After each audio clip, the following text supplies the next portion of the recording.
Hello, in this video I'm going to show you how to request access to someone's Outlook calendar. So, as you can see, I'm using the Outlook 365 version that comes as a part of an Office 365, and I'm also using the desktop application. So, if you want to add someone's calendar, you want to go to the calendar settings right here, to the calendar section. Then you want to click home and then add calendar. And then you want to open a shared calendar. Click on this one.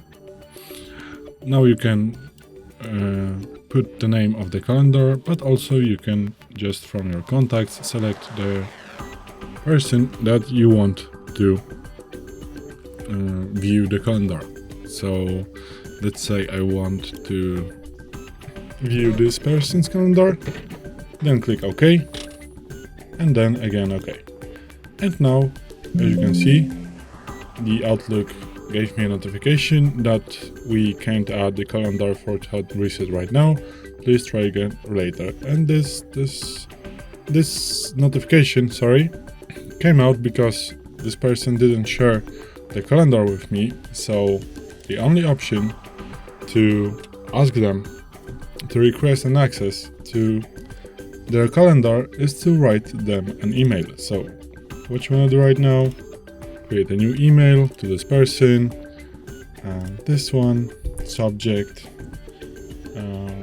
access calendar request,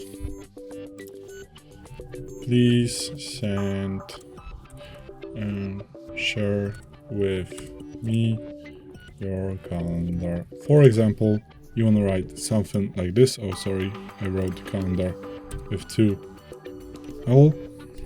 So this is it. This is the only way how you can request an access to someone's calendar.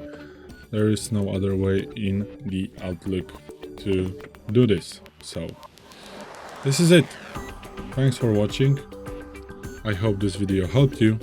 If it did, please leave a like and consider to subscribe to our channel. Bye!